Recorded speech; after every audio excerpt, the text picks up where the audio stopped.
somebody who will know, is Mick Lynch, Secretary-General of the RMT, is with us now. Hello to you, Mr Lynch. Just confirming those strike days. So you've got tranches before and after Christmas. Yes, we have. We've got blocks of 48-hour strikes and an overtime ban between. We've not made the progress we would like in the discussions. We feel that the government is blocking a path to a settlement because of their intransigence.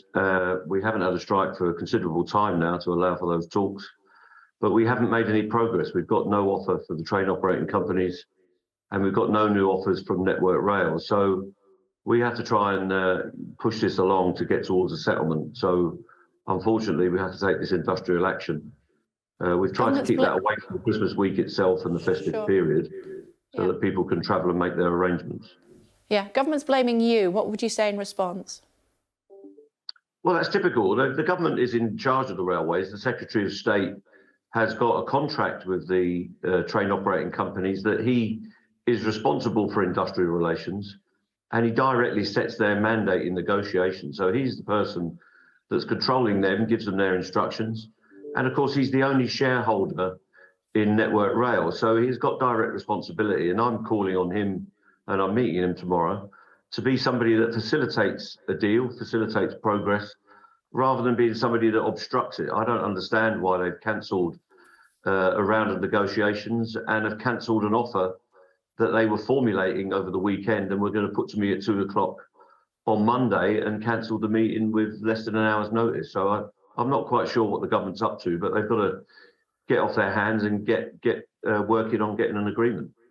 You were in, I think I'm right in saying, in quotes, intense negotiations a fortnight ago. What happened? Yes, we were. So we sat down 2 strands with Network Rail and the train operators. We've had offers from Network Rail which have not been acceptable, and we'll continue to work with them on those to see if we can get an improved offer. But with the train operating companies that people run, Great Western and Avanti West Coast and LNER and all those big outfits, we've never had an offer in 6 months. They've never written to us with a document. They've never set out their proposals in writing and formally. They told us on Friday that they couldn't do that because they'd been prevented from doing it by the authorities, which is the government. They then told me on Saturday that they would make an offer at 2 o'clock on Monday afternoon. And we knew what was coming, but they've failed to deliver. They've not put anything in writing. There is no offer for us to consider. Now, after 6 months, we can't just keep going at this in a part-time way. We've got to get progress. We want our members to get back to work. We want them to have job security. We want them to secure their conditions and make agreements with the company about the future of the railway. And we'd like a pay rise, which we haven't had for 2 or 3 years on the railway. We've been subject to a pay freeze. So I think the employers know what they need to do to make progress, but they're being stopped by an unseen hand, a person who's not at the table, but a person they have to go back to every day when they get an adjournment and a break. They have to go back and report to the government and the Department for Transport officials, and they're being prevented from making an appropriate offer. OK, so you say you haven't had an offer for 6 months. We spoke to Network Rail. They said yesterday, we've put a new pay offer on the table for our RMT colleagues, which will be worth over 5%, conditional on achieving savings through modernising reforms. There's also money on the table for a fair and affordable deal for next year too. Is that not right? Well, they put a variation of an offer they made before, which they know is unacceptable. They would accept that across the table with me and my officers. They know that the stuff they've put down is not acceptable. They've tinkered at the edges, but it remains 4% for this year and 4% for last year, and nothing for next year, and nothing for last year when we got no pay rise. So it's an 8% deal over 3 years that they've offered, but the conditions that they want to put down are unacceptable. Nearly 2,000 job losses and a set of conditions that our members find intolerable. And we've briefed our reps on that, over 600 people on mass meetings, and they've told us directly they don't want to accept that. So they've got to come up with something new, a new package of change that we'll work with them on, and a new pay proposal, because at the moment it's just not acceptable, and they know that already, and they know they've got to make a substantive move. But as I say, with the train operators, there's no offer whatsoever. I mean, you're a union man through and through. You know that a lot of people in hospitality and also, working in shops and businesses will be they're trying to get back on their feet after the pandemic, hugely impacted by these strikes. Is it really the right thing to do at this time of year?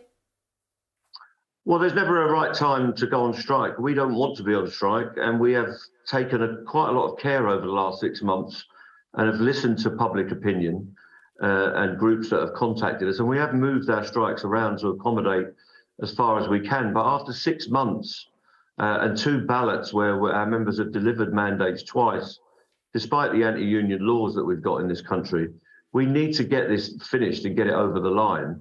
So when people break promises that they'll put new offers on the table, senior people in the industry, and then they're prevented from doing that by government officials and transport department officials, we have to respond to that. And there is a strong call from our membership to escalate this action as we've done, which is unfortunate.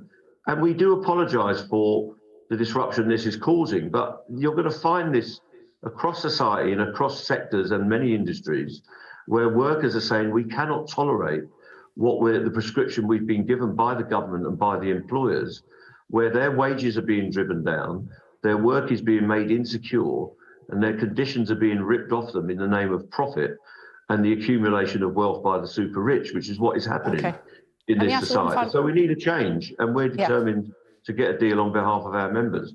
And we're sorry that inconvenience people. Yeah, out of time almost. Just want to ask you very quickly. So you feel that you've got the support of the public for these tranche of strikes over Christmas and the New Year?